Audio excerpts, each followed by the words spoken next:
Assalamualaikum dan salam sejahtera. Saya Nazri Kahar. Ini Agenda Awani.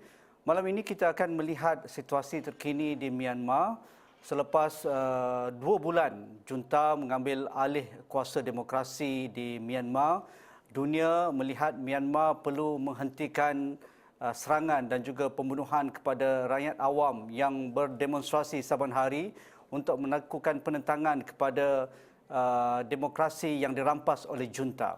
Sehingga minggu lalu hampir 500 sudah melebihi 500 orang terkorban yang melibatkan orang awam, anak-anak muda yang melakukan penentangan dalam demonstrasi mingguan mereka di seluruh negara Myanmar, dan itu membuatkan dunia tidak boleh melihat ataupun berdiam diri memberikan reaksi segera kepada junta yang melakukan pembunuhan kepada orang awam di Myanmar.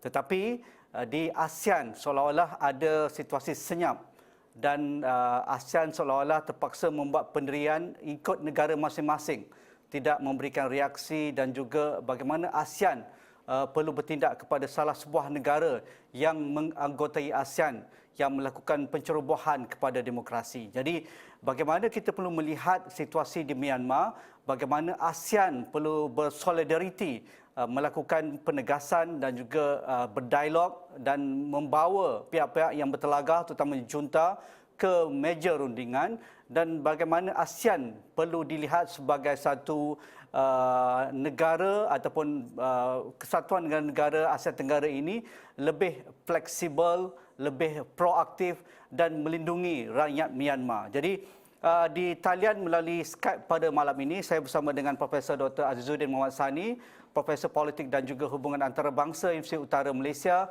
Assalamualaikum Prof. Assalamualaikum. Prof, kita seolah-olah ingin melihat situasi di Myanmar semakin baik, tetapi sukar untuk kita lihat di masa sekarang dan juga masa akan datang bahawa Jeneral Min Aung akan berdiplomasi ataupun berunding dengan pemain politik, parti politik dan juga rakyat awam di Myanmar. Jadi apa yang berlaku sekarang, adakah sudah dijangkakan, dan apakah reaksi Prof apa yang dilakukan oleh junta? Kerana ini bukan perkara baru, junta sudah memerintah Myanmar sekian lama dan baru saja melepaskan Myanmar dalam proses demokrasi pada 2015 ataupun pada 2011 yang lalu. Jadi mungkin reaksi awal Prof tentang ini.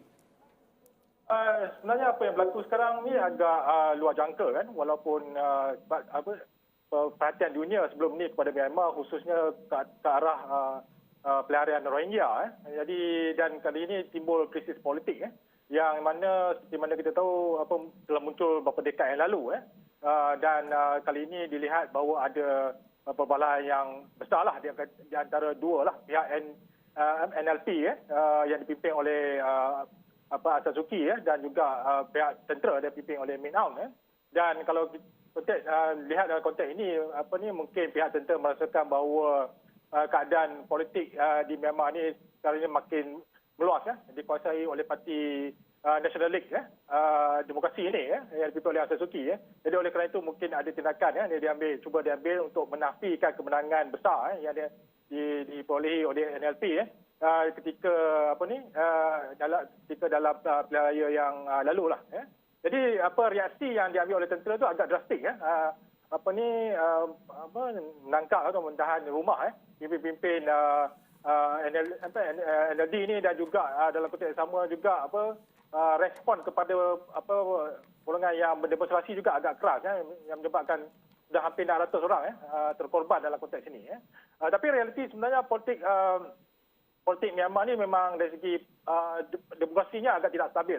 Walaupun ada tempoh dia disebut sebagai kuasi demokrasi lah ataupun semi demokrasi lah sejak tahun 2015 yang lalu sampai hari ini. Tapi kali ini nampaknya telah balik semula lah. Myanmar telah balik semula ke era yang mana tentera menguasai lah sejak tahun 62 sampai 2011 yang lalu. Dan kalau kita lihat sekarang ni tentera makin menguasai, dan cuma respon yang diterima melalui rakyat itu agak drastik lah, yang mungkin pihak tentera sendiri pun tidak menjangkakan keadaan begitulah. Kalau kita lihat hari ini report daripada Pertubuhan Masa Bersatu pun telah keluar mengatakan mungkin akan berlaku lagi pertumpahan darah yang meluas kan. Dan juga dalam masa sama juga pihak tentera juga sekarang agak bimbang kerana dalam masa sama juga pihak-pihak pemberontak lah. Sebab Myanmar ni agak unik dan ada juga pihak-pihak yang mahu untuk keluar daripada Myanmar, khususnya di sebelah utara ada pihak Kachin pemberontak Kachin seperti Kachin, di sebelah timur ada Karen dan juga golongan Arakan Rakan-Arakan yang di sebelah barat yang untuk juga menuntut kemerdekaan. Itu yang ada orang-orang pihak tentera cuba mengulurkan inilah, maksudnya mengadakan gencatan senjata dengan pihak pemberontak ini Cuma kita tak pasti sama ada mereka terima atau tidak offer tawaran daripada tentera ni. Tapi secara keseluruhannya sebenarnya tidak ada jalan lagi sebab kita pun tak nampak pihak tentera apa yang seterusnya pihak tentera ingin lakukan.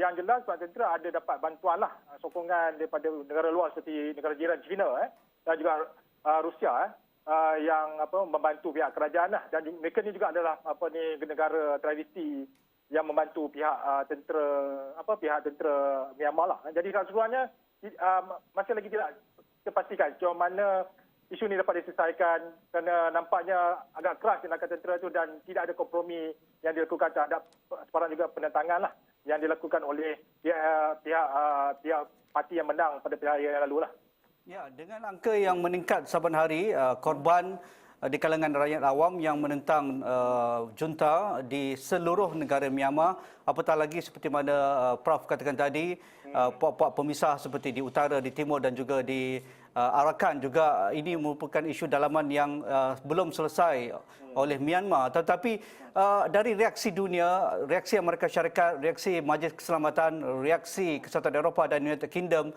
tetapi kita tidak mendengar reaksi sepenuhnya secara solidariti ASEAN. Kenapa ASEAN bertindak demikian? Saya rasa ASEAN ni agak terikat dengan dasar yang mereka ciptakan sendiri, iaitu ASEAN Way itu, yang mana mereka tidak akan campur tangan dalam urusan domestik negara-negara ahli masing-masing. Dan kalau kita lihat dalam konteks ini berbanding dengan isu Rohingya, yang mana Rohingya kita lihat ada campur tangan juga negara-negara ASEAN, walaupun tidak ASEAN sebagai satu organisasi, tapi negara-negara ASEAN campur tangan dalam isu ini kerana pelarian Rohingya ni melibatkan apabila berlakunya pelarian mereka berhijrah ke negara jiran dan melibatkan negara seperti Thailand, Malaysia, Indonesia. Jadi kita campur tangan dalam konteks itu. Tapi dalam konteks kes ini tidak melibatkan negara ASEAN yang lain. Dan apa yang negara ASEAN boleh lakukan hanya menyuarakan pandangan mereka tentang keadaan yang berlaku. Dan kalau kita lihat negara-negara ASEAN semua menyatakan itu adalah hal Myanmar dan biar Myanmar menyelesaikan secara sendiri. Cuma mereka boleh menyatakan mungkin simpati dengan perjuangan rakyat di sana. Cuma tidak boleh lakukan apa-apa tindakan dalam konteks ini saya lihat peranan ASEAN lemah kerana ASEAN masih terikat dengan konsep ASEAN Way tidak campur tangan pada negara-negara anggota yang masih lagi berterusan sampai hari inilah. Jadi oleh kerana itulah kita sekarang ini banyak menagih peranan yang dimainkan oleh Pertubuhan Bangsa-Bangsa Bersatu dan kalau kita lihat sekarang ni Pertubuhan Bangsa Bersatu pun masih lagi tidak mengambil apa-apa tindakan hanya menyuarakan pandangan seperti Gutierrez Susah Agung PBB hanya menyatakan pandangan mengecam keadaan yang berlaku di Myanmar hanya Amerika Syarikat saja yang mengambil tindakan sekarang ini mengenakan sekatan ekonomi khususnya tapi secara selektif tidak sepenuhnya sekatan ekonomi yang hanya dikenakan kepada syarikat-syarikat yang ada hubungan dengan pihak tentera itu saja.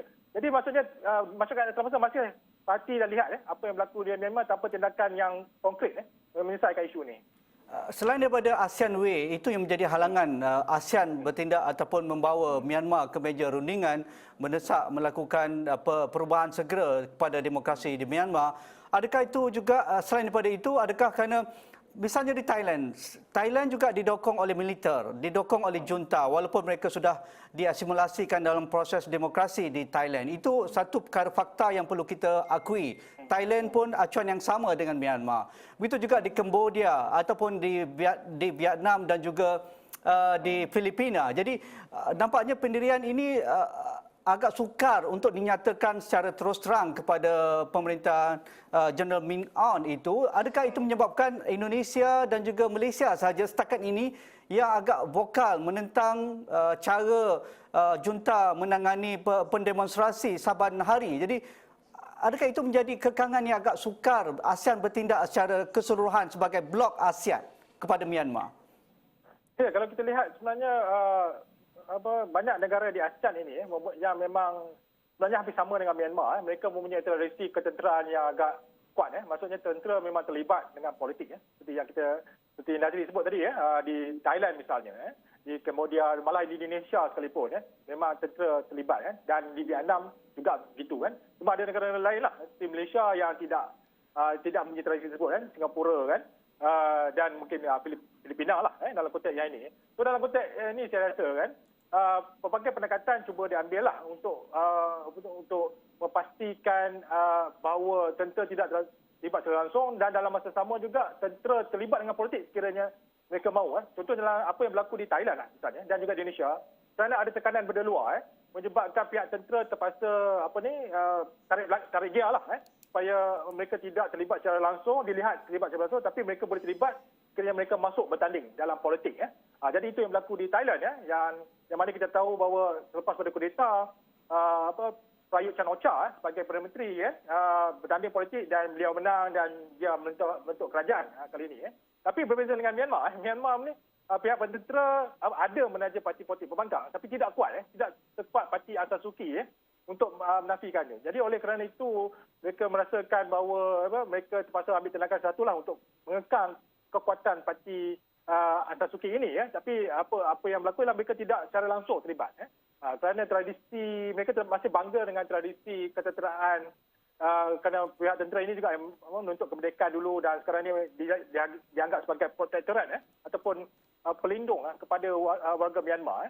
Cuma sekarang ini saya lihat agak backfire lah apabila rakyat mula bangkit di semua kawasan di Myanmar menentang pihak tentera dan menentang Min Aung. Jadi dalam konteks ini saya rasa pihak tentera sekarang perlu berunding lah dengan Aung San Suu Kyi dan juga inilah pihak-pihak lain lah dan pihak terutamanya luar negara lah supaya beri tekanan lah. Khususnya Tuan Bangsa Bersatu beri tekanan dan sekarang ini pun sudah ada report yang disampaikan dan sekiranya tekanan ini berjaya, saya rasa dia dapat sedikit meredakan keadaan lah apa yang berlaku di Myanmar dan mungkin menyelesaikan isu perbalahan dan demonstrasi yang menyebabkan pertumpahan darah ni berterusan lah. Jadi itu saya rasa formula yang perlu dilakukan tapi saya tahu memang agak sukar dilakukan sebab tradisi tentera yang merintah di Myanmar ni agak beza dengan negara lain dan mereka sanggup untuk tutup pintu negara itu pada pelaburan asing luar sebagainya sekiranya keancaman itu boleh menggugat tentera di Myanmar. Jadi reaksi itu agak sukar diramal dan kita akan tunggulah sejauh mana tekanan luar dan desakan luar dan juga desakan daripada dalaman boleh mengubah pendirian tentera di Myanmar lah. Sementara kita melihat ASEAN diuji dengan diplomasi dan juga reputasi ASEAN dengan krisis kudeta di Myanmar ini, tetapi mungkin apa cara yang di luar kotak ataupun cara lain yang boleh digunakan oleh pemain untuk membawa Jeneral Min Aung dan juga militer di Myanmar ini ke meja rundingan dan membebaskan segera pimpinan NLD termasuk Aung San Suu Kyi itu. Kerana kita tahu sekarang Rusia dan China mendokongi kuat junta. Mereka tidak ada pendirian keras kepada kudeta ini dan mereka masih menghulurkan bantuan senjata dan juga ekonomi kepada junta. Adakah dengan menghampiri kuasa Beijing dan juga kuasa Moskow itu, ASEAN boleh berperanan sedikit sebanyak untuk memujuk Min Aung supaya mengembalikan demokrasi segera, tidak boleh menunggu lama. Mereka berjanji setahun, tetapi kita sudah maklum kalau junta mengambil alih ini sukar mereka untuk melepaskan semula kuasa demokrasi kepada rakyat. Kalau kita lihat kenapa sebelum ni junta membuka pasaran ekonominya dan juga kenapa politik juga dibenarkan, demokrasi dibenarkan di Myanmar, sebenarnya ada kaitan dengan peristiwa yang berlaku, tak salah saya tahun 2009 apabila berlaku satu taufan dia dikenali sebagai taufan Nargis yang menyebabkan Myanmar terpaksa menghadapi ribuan orang terkorban dan ketika itulah Myanmar meminta bantuan Pertubuhan Bangsa Bersatu dan syarat Pertubuhan Bangsa Bersatu untuk membantu ialah supaya pasaran dibuka dan demokrasi dibenarkan. Jadi itu keadaan yang berlaku ketika itu tapi sekarang ini kita tak boleh mengharapkan ada taifun ataupun bencana alam yang berlaku di Myanmar untuk menyebabkan mereka berubah fikiran tapi apa yang saya rasa boleh dilakukan ialah dengan tekanan diberikan khususnya kepada syarikat-syarikat yang melabur di Myanmar supaya mereka lebih concern dengan apa yang berlaku dan mungkin mereka boleh hold atau tangguhkan pelaburan yang dilakukan di sana. Tapi saya rasa cara itu boleh dilakukan tapi mungkin juga tidak efektif sebab kerajaan Myanmar boleh tutup pasaran bila-bila masa yang mereka mahukan kan. Tapi saya rasa satu keadaan yang berlaku ialah saya rasa mungkin pihak PBB dan Amerika Syarikat boleh sebenarnya berunding dengan China untuk meminta China membantu dalam menyelesaikan keadaan ini. Sebab China sebenarnya ada hubungan yang langsung yang sangat rapat dan baik dengan Myanmar dan boleh mempengaruhi Myanmar itu untuk berubah pendirian dan buat keputusan. Ini banyak juga bergantung pada China lah. Sejauh mana China juga mahu melihat keadaan ini ataupun mahu Myanmar ini terus dipimpin atau tentera sebagainya. Jadi saya rasa untuk melihat suasana di luar kotak agak sukar tanpa kita bergantung juga kepada player-player ini yang boleh mempengaruhi keputusan di pihak Myanmar lah. Sebab secara umumnya kita tahu bahawa keseluruhan Myanmar itu masih dikawal oleh tentera dan tentera akan kekal begitu kan. Jadi untuk ini saya rasa campur tangan luar itu sangat penting lah untuk membantu dan sekiranya terbaik juga ada resolusi lah daripada Majlis Kesempatan PBB yang mana China sendiri beri persetujuan untuk ambil satu tindakan terhadap Myanmar. Kalau itu berlaku saya rasa mungkin ada signal lah yang diberikan kepada Myanmar supaya dengar arahan ataupun tindakan daripada PBB ini. Kalau tidak akan tindakan yang lebih berat dikenakan pada Myanmar lah. Jadi dalam konteks itu unsur pasaran itu mungkin boleh mengajar Myanmar untuk terima lah keputusan yang dibuat oleh masyarakat antarabangsa. Adakah junta akan tunduk dengan sekatan ekonomi yang lebih tegas, yang lebih keras, yang bakal dikenakan kalau keadaan sekarang tidak lebih baik, lebih ramai rakyat Myanmar akan terkorban apabila mereka menentang secara terang-terangan kepada tindakan junta. Dan kita tahu juga di utara etnik Karen dan Cochin di sebelah timur, etnik Karen dan juga di bawah dengan Arakannya. Lambat laun jika dunia kuasa besar termasuk ASEAN tidak melakukan sesuatu, ASEAN sendiri secara dekatnya akan menerima tempias. Kita sudah dengar berita pihak berkuasa Thailand menghalau semula pelarian Karen yang cuba berhijrah ataupun lari ke wilayah Thailand kerana mereka diserang oleh tentera udara Myanmar. Begitu juga India dan juga diarahkan akan kembali kepada Malaysia ataupun Thailand ataupun ke Bangladesh. Jadi dunia akan melihat limpahan pelarian selain daripada Rohingya yang tidak selesai itu. Prof Azizuddin. Ya. Sekarang ni memang limpahan pelarian itu memang telah berlaku kan. Kalau pelarian Karen itu banyak sudah berhijrah ke Thailand misalnya dan cuba mendapatkan perlindungan di sana kan. Dan Rohingya seperti kita tahulah di Bangladesh dan juga negara kita dalam konteks ini sebenarnya keadaan itu sudah berlaku dan kalau kita lihat pula memang ada kebimbangan kenapa mereka tidak melaksanakan sekatan ekonomi sepenuhnya. Hanya kenapa secara selektif kerana ada hujahan di situ. Hujahan ini adalah kerana bimbang kerana sekatan ekonomi sepenuhnya dilakukan, dia bukan menjejaskan junta tapi menjejaskan warga Myanmar itu sendiri. Mereka yang jadi mangsa pada keadaan. Jadi dia tidak menyelesaikan masalah ini. Jadi dan juga kalau sekatan ekonomi sepenuhnya diamalkan juga kan, kita juga tahu bahawa Myanmar dan junta boleh survive dalam keadaan itu kerana bantuan daripada China tu sentiasa akan datang untuk membantu Myanmar dan ekonomi Myanmar seperti mana bantuan yang diberi kepada Korea Utara misalnya dalam masa Korea Utara mengamalkan sistem tutup pintu itu. Jadi dalam konteks ini saya rasa memang sukar nak cari jalan penyelesaian yang boleh mengganggu gugat sebenarnya pihak junta. Kecuali lah kalau China sanggup juga berada dalam lasan yang sama untuk mendesak Myanmar untuk menyelesaikan isu ini.